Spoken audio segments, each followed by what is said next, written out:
अभी तक सरकार ने कोई कार्रवाई नहीं की है। हमारी एक मुख्य डिमांड है, दो जो अधिकारी हैं, डीजीपी हरियाणा शत्रुजीत कपूर और आईपीएस अधिकारी रोहतक के एसपी, ये दो आदमी कम से कम जो है टर्मिनेट किए जाएं, इनको अरेस्ट किया जाए। उसके बाद हम जो है डेड बॉडी का जो है पोस्टमार्टम कराएंगे और उसके बाद उसका संस्कार किया जाएगा। सभी साथियों को मेरा जय भीम, जय भारत, जय संविधान। मैं बहुजन Dastak news and constitution channel से गौतम रत्ना। और साथियों, आज हम बात कर रहे हैं बहुत ही निंदनीय, जय भीम, जय भीम, और दुखद, और मैं तो बार बार बोलता ही हूँ इस बात को कि जहाँ जहाँ भाजपा है वहाँ पर बहुजनों के ऊपर, SC, ST, OBC माइनॉरिटी के ऊपर अत्याचार की सीमा हद के पार है, बर्दाश्त से बाहर है। तो ये जो है वाकया, ये है आपका एक IPS अधिकारी हैं हमारे बहुजन समाज के, जिनको उनके सीनियर अफसरों ने, जिसमें कि वहाँ के वो DGP तक का भी नाम उन्होंने अपने सुसाइड नोट में लिखा है, 13 अधिकारियों के खिलाफ।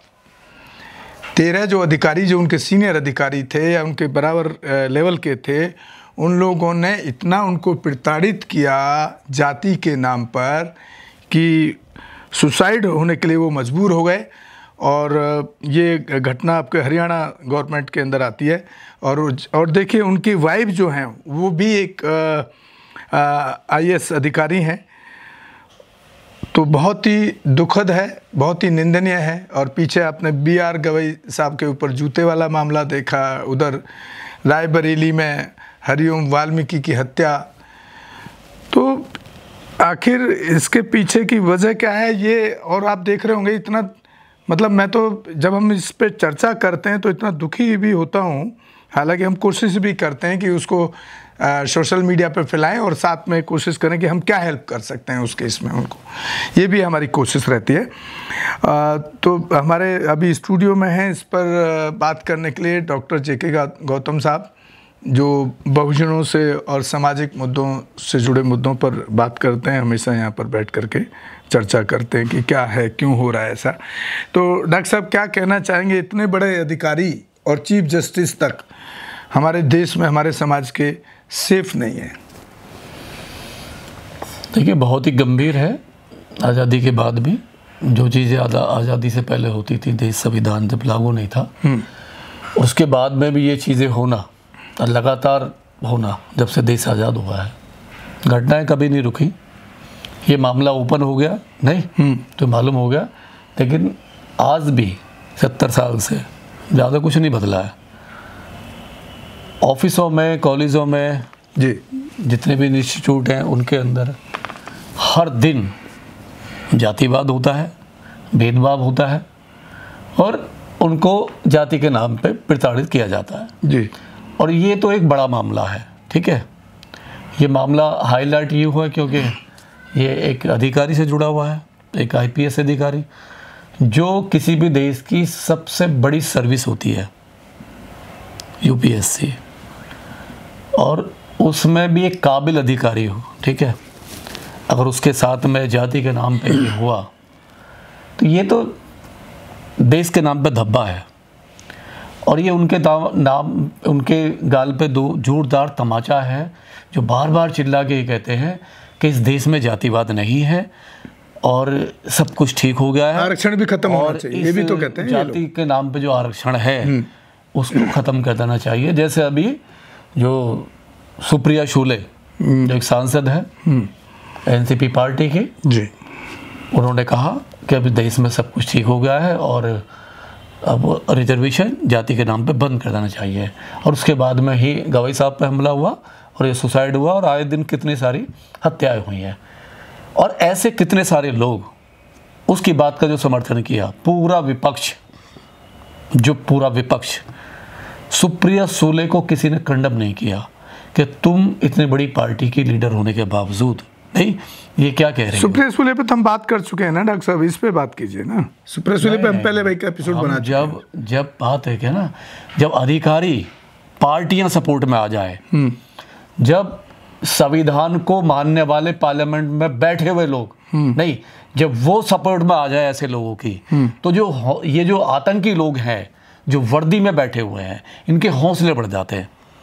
सवाल ये है कि इनके पीछे कौन खड़ा हुआ है। नहीं, अभी आपको हम दिखा रहे हैं, अभी लेटेस्ट न्यूज़ देखिए ना कि उनकी जो वाइफ है एक प्रेस कॉन्फ्रेंस करना चाहती है और उसको पूरा सबसे बड़ी बात सील किया हुआ पूरा घर को। सरकार जो है वहाँ बीजेपी की है, हाँ ठीक है, बीजेपी की सरकार है, और उसने वाई पूरन कुमार जी ने हर डिपार्टमेंट में अपनी शिकायत दर्ज की कि पिछले 2020 से मेरे साथ में जातीय भेदभाव हो रहा है।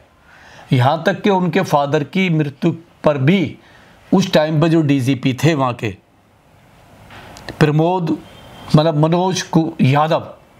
मनोज यादव ने भी उनको इतनी नफरत की उस आईपीएस अधिकारी से कि मनोज यादव जो एक ओबीसी से आते हैं, एक शूद्र समाज से आते हैं, उसने भी जातिवाद के नाम पे उनको प्रताड़ित किया और फादर के अंतिम संस्कार में भी नहीं जाने दिया। इससे ज़्यादा और क्या होगा। उसके बाद में जो वर्तमान डीजीपी है शत्रुजीत कपूर जो है वो भी उच्च जाति से है। सवाल ये है कि जो अपर कास्ट वाले हैं वो तो कर ही रहे थे, लेकिन जो एक शूद्र है, ओबीसी है नहीं, और जो एक अभी यूपी में जो पीडीए बना के कहता है कि मैं दलितों के लिए काम कर रहा हूं नहीं, और उसी के समाज का आदमी हरियाणा में बैठा हुआ जो डीजीपी पद पे नहीं, उसका शोषण करता है, दबंगाई से शोषण करता है। तो सवाल यह है कि इनको जो ताकत जो मिली हुई है, बगैर राजनीति के संरक्षण के ये अधिकारी ऐसा कर ही नहीं सकते, क्योंकि मुख्यमंत्री के पास तक शिकायत जाती है, होम मिनिस्ट्री के पास तक नहीं। यहाँ पीटीए का नहीं, यहाँ तो सवाल इसका है ना कि वहां पे तो जो सरकार बीजेपी की है, बात एक प्रेस कॉन्फ्रेंस नहीं करने दे रही है। वो सवाल बीजेपी की है, लेकिन जो जातिवादी जो लोग हैं, हाँ, वो जो है वो तो हर सरकार में बैठे हुए, बात बीजेपी की नहीं है, हर सरकार में बैठे हुए वो लोग जातिवादी जो लोग हैं। क्या जहां जहां बीजेपी की सरकार नहीं है वहां पर लोगों की हत्याएं नहीं हो रही? नहीं, वहां लोगों को नहीं मारा जा रहा। हिमाचल में अभी जो मारा गया उसको, बच्चे को क्यों मार दिया गया? 50 साल में कांग्रेस की सरकार है, आज भी वहां पर संविधान लागू नहीं है। इसको कौन बात करेगा? सवाल यह है कि जातिवादी जो है ना, सरकार किसी की भी है, ठीक है, लेकिन जो वर्दी में बैठे हुए लोग हैं वो वही लोग हैं, अपर कास्ट के लोग हैं, और राजनीतिक संरक्षण मिला हुआ है उन लोगों को, चाहे कांग्रेस का हो चाहे बीजेपी का हो। किसी और की शासन में तो नहीं हो रहा ये चीजें। ये सरकार का पक्ष भी आया है कि एसआईटी जांच करेगी। क्या करेगी? ये जांच एजेंसी बिठा देते हैं, बाद में रिजल्ट क्या होता है? कितनी एसआईटीज देश में अब तक बनी हैं जिनकी रिपोर्ट आज तक नहीं आई है, और वो तो जो जातिवादी आतंकी है, जो अफसर है, वो तो खुले घूम रहे हैं। बहुत मुश्किल से सपोज अगर उनकी बीवी आईएएस अफसर नहीं होती नहीं तो एफआईआर भी दर्ज नहीं होती। सवाल ये है, एफआईआर का दर्ज होना, उन्होंने उसके लिए धरना दिया है, और मैं अपने हस्बैंड का पोस्टमार्टम जब तक नहीं करने दूंगी जब तक एफआईआर नहीं हो जाए। अगर एक आईएएस अधिकारी के साथ ये हो रहा है तो एक नॉर्मल जो लोग हैं पूरे भारत में जो दलित हैं, सोचो उनके साथ में क्या हो रहा होगा। एक चीज और बड़ा पॉइंट है सर इसमें ना, कॉन्स्टिट्यूशनल पॉइंट है एक, जो एफआईआर की गई है उसके अंदर जैसे SC/ST एक्ट के अंदर सब धाराएं होती हैं, और साथ में वो धाराएं भी SC/ST एक्ट तो लगाया है, लेकिन जो दूसरी धाराएं वो इतनी कमज़ोर लगाई हैं कि एक आम आदमी की नॉलेज में होता भी नहीं है। आईएएस जो उनकी वाइफ है, उन्होंने आरोप लगाए हैं कि SC एक्ट की तहत जो दर्ज किया है उसमें भी जो सब धाराएं जो होती हैं वो इतनी कमजोर लगाई हैं कि जिनका कोई वजूद ही नहीं है। अभी जो वहां एसपी है ना, जो एसपी है वो खुल के उनके समर्थन पे है, मारने वालों के, हत्या करने वालों को समर्थन में आ गया, और वो एफआईआर करने को भी तैयार नहीं था। उसने कॉपी भेज दी, अपील भेज दी होम मिनिस्ट्री को। जब प्रेशर बनाया है उन्होंने और कहा है कि मैं अपने हस्बैंड का पोस्टमार्टम नहीं करने दूंगी जब तक एफआईआर ना हो जाए, और जब मामला हाईलाइट हुआ, मीडिया में गया, बाहर दुनिया में, देशों में जा रहा है नहीं कि एक भारत में एक आईएएस अधिकारी की हत्या हो जाती है, और वो भी किस तरीके से, घोर जातिवाद, जो कहते हैं ना जातिवाद नहीं है, जो कहते हैं देश, बहुत सारे लोग हैं, पॉलिटिशियन है, समाज सुधारक हैं, बड़े बड़े मंचों से बातें करते हैं, नहीं है, कहते हैं कोई जातिवाद ही नहीं है, रिजर्वेशन खत्म कर देना चाहिए। अरे ये तुम्हारे मुंह पे जोरदार तमाचा है कि इस देश में जातिवाद ऊपर से हो रहा है, नीचे की तो छोड़ दीजिए। नीचे तो वो लोग आ ही नहीं पाते जिनके साथ डेली एवरीडे जातिवाद होता है गांव देहातों में। किसी की भी सरकार है, मैं कह रहा हूं किसी की भी वही तो सरकार बोल रहा हूं है। कि वो तो पढ़े लिखे हैं, इसलिए वो तो उन्होंने पढ़े देख लिया कि लिखे- एससी एक्ट में जो धारा लगनी चाहिए वो लगाई नहीं है। और सबसे बड़ी बात है कि देखो, किसी भी हालत में सुसाइड नहीं करना चाहिए। मैं आपके चैनल के माध्यम से ये अपील कर रहा हूँ, आपके जितने भी व्यूअर्स हैं, जो भी देख, हालात कुछ भी हो नहीं है, अगर आप संविधान के साथ नहीं हो। बाबा साहब ने क्या कहा? बाबा साहब ने शुरू से ही कहा, एक कोटेशन है बाबा साहब की, कि जुल्म करने वाले से ज्यादा सहने वाला ज्यादा गुनाहगार होता है। बाबा साहब के साथ कितने जुल्म हुए? क्या उन्होंने आत्महत्या का रास्ता चुना? नहीं चुना। ज्योतिबा फूले, सावित्रीबाई फूले के साथ कितने जुल्म हुए? क्या उन्होंने चुना रास्ता? नहीं चुना। उन्होंने मुकाबला किया, डट के मुकाबला किया, और उन हालातों में किया जब कोई संसाधन नहीं थे, कोई शक्ति नहीं थी। और आज एक आईपीएस अधिकारी 5 साल से सुसाइड करने की तैयारी कर रहा है। सुसाइड नहीं करना चाहिए। मैं तो कह रहा हूं आत्मरक्षा में हथियार उठा लो। मैं उसी को जब संविधान से अगर न्याय नहीं मिल रहा है, संविधान नहीं चल रहा है, तो फिर क्या करेगा आदमी? नहीं, सीधी बात है, एक एग्जाम्पल आपके सामने रख रहे हैं। बहुत एग्जाम्पल है हमारे पास में रखने के लिए, लेकिन समय कम है। एक एग्जाम्पल फूलन देवी का है। उसका महिला का रेप हुआ, राजपूतों ने रेप किया, बल्क में रेप किया, सामूहिक रेप किया, उसको नंगा घुमाया, नहीं उसकी आत्मा पे चोट की। चाहती तो वो आईपीएस पूरन कुमार की तरह सुसाइड कर सकती थी, रोहित वेमुला की तरह सुसाइड कर सकती थी, और जितने भी और अधिकारी हैं जिन्होंने सुसाइड किया है वो सुसाइड कर सकती थी। लेकिन वो बगैर पढ़ी लिखी लेडी, उसने कहा सुसाइड नहीं करूंगी, इस अपमान का सामना करूंगी और इसका रिवेंज लूंगी, बदला लूंगी। और क्या किया उसने? जब वो कमजोर थी तब उसने कसम खाई, और जब उस पर ताकत आई, नहीं जब उसे ताकत मिली, उसने क्या किया? उसने बदला लिया और उसी समाज को नंगा करके गोली से भूना और बताया पूरी दुनिया को, और पूरी दुनिया में मैसेज गया कि एक महिला अपने जुल्म का बदला भी ले सकती है। और आज तक उस बेमई के अंदर उससे मैसेज गया कि किसी भी दलित एससी एसटी महिला का उन गुंडे राजपूतों ने कोई रेप नहीं कर पाए आज तक भी। तो सवाल यह है, अगर हमारे आईपीएस अधिकारी, हमारे गोगोई साहब जूता खा के शांत बैठ जाते हैं, उनकी तो हिम्मत बढ़ती है। आप आईपीएस अधिकारी थे, जब 15 लोग आपको मारने की तैयारी कर रहे थे तो आप तो चले गए, नहीं वो तो जिंदा घूमेंगे, बेल हो जाएगी। आपने क्या किया? आपको उनको शूट करना था, आपको गोली मारना था, एग्जाम्पल सेट करना था कि समाज, दलित समाज कोई गुलाम नहीं है, ये बाबा साहब का देश है। और आत्मरक्षा में तो, और सेल्फ डिफेंस में तो संविधान है। जब आपने सारी प्रक्रिया चुनी, आपने राष्ट्रपति तक को ज्ञापन भेजा, प्रधानमंत्री को ज्ञापन भेजा, होम मिनिस्ट्री को भेजा, और जब सारे लोग साइलेंस रहे तो आपका काम बनता था। फिर अब आप संविधान की बात करते, कानून में जो दिया गया सेल्फ ऑफ डिफेंस, आप उसकी बात करते, और आत्मरक्षा में आप हथियार उठाते और इन जातिवादी आतंकवादियों को जवाब देते। लेकिन आपने वो नहीं किया। आपने एक मैसेज छोड़ दिया देश के अंदर, नहीं मैसेज छोड़ दिया कि आईपीएस अधिकारी भी सुसाइड कर सकता है। और एक जज, सुप्रीम कोर्ट का चीफ, जो उसके भी बाद में आता है, नहीं है जिसकी सेकंड पोजीशन है, वो भी जूता खा सकता है। नहीं, ये क्या है?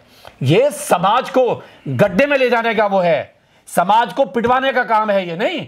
और हम इसकी घोर निंदा करते हैं। तमाम ऐसे लोग जो अधिकारी बन के, उनमें मुझे लग रहा है एक कमी है।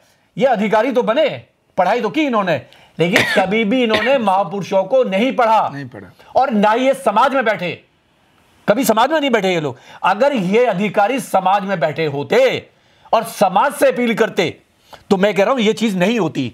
समाज इनके मुंह पे मारता, समाज में वो बड़ी ताकत है। हमने नोएडा का केस देखा, एडीजे थे नोएडा में, एक एडीएम थे, उनको परेशान कर रहा था राजपूत एक कर्नल।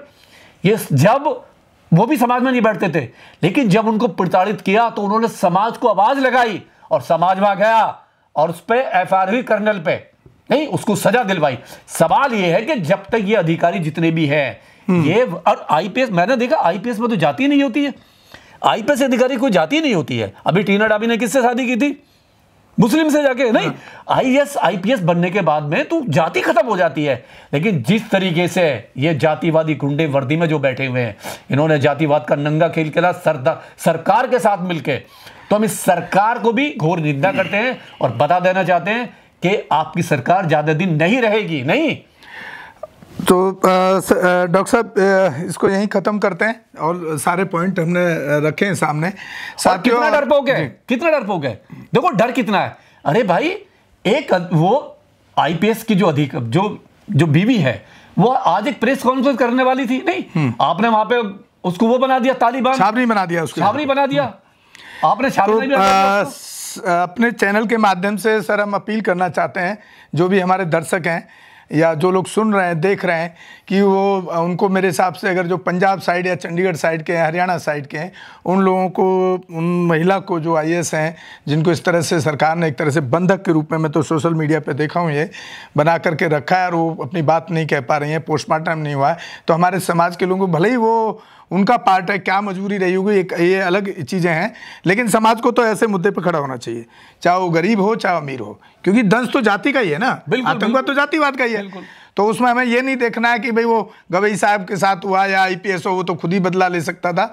इस भावना को भी छोड़ करके हमारे समाज को ऐसे मुद्दों पर आगे आना चाहिए, चाहे वो प्रदर्शन का तरीका हो, पुलिस को घेरने का तरीका हो, सीएम को घेरने का तरीका हो, या एसएसपी को घेरने का तरीका हो, प्रिंसिपल सेक्रेटरी को घेरने का तरीका हो, उसको मजबूर करना चाहिए कि ऐसे इसमें कड़ी ऐसी सज़ा दी जाए। ऐसे जो इसमें 13 अधिकारियों के नाम उसमें उन्होंने छोड़े हैं और एफआईआर में भी लिखे कि इनको फांसी होनी चाहिए या कम से कम उम्र कैद होनी चाहिए, ताकि एक ये इस तरह के जो हादसे एक नज़ीर बने देश के अंदर, जस्टिस के एक नज़ीर बने न्याय की, और ताकि इस तरह से दोबारा किसी को प्रताड़ित ना किया जाए। इसी के साथ आप लोगों से विदा लेते हैं साथियों।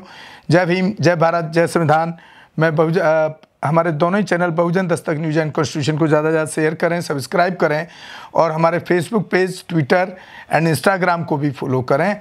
इसी के साथ आपसे विदा लेते हैं। धन्यवाद डॉक्टर साहब का, धन्यवाद साथियों आपका भी। हमारे चैनल लाइक, शेयर, सब्सक्राइब देखना मत भूलिएगा। जय भीम, जय भारत, जय संविधान, नमो बुद्धाय। धन्यवाद। चैनल आर्थिक समस्या से गुजर रहा है। अगर आप बहुजन समाज में बाबा साहेब अम्बेडकर और तथागत बुद्ध की विचारधारा को अधिक से अधिक लोगों तक पहुंचाना चाहते हैं तो हमें आर्थिक सहयोग प्रदान करें, ताकि हम अपने चैनल के माध्यम से देश विदेश में समता, बंधुता, एकता और संवैधानिक अधिकारों को ज्यादा से ज्यादा लोगों तक पहुंचा सकें। आप अपनी सहायता राशि नीचे लिखे खाते में जमा करा सकते हैं। खाता धारक गौतम रत्ना, खाता संख्या 316957686551, IFSC कोड SBIN 0060336, बैंक भारतीय स्टेट बैंक। आप हमारे बैंक खाते का विवरण स्क्रीन पर भी देख सकते हैं। मैं गौतम रत्ना गौतम फिल्म्स प्रोडक्शन में आपका स्वागत करता हूं। आप हमारे प्रोडक्शन हाउस के अंदर अपना कैरियर बना सकते हैं as a film director, as a producer and actor and actress and editor and cinematographer also. अगर आपको फिल्म से रिलेटेड कुछ भी प्रोजेक्ट आपको बनवाना है तो हमारे पास में पूरा सेटअप है, जिसमें फिल्म कैमरा है, शूटिंग लाइट्स है और एडिटिंग है। सारा A to Z एक ही जगह पर आपको हमारे यहाँ पर मिल जाएगा। तो दोस्तों आप हमें कांटेक्ट कर सकते हैं हमारे नंबर्स पर 9810085714। जय भीम, जय भीम।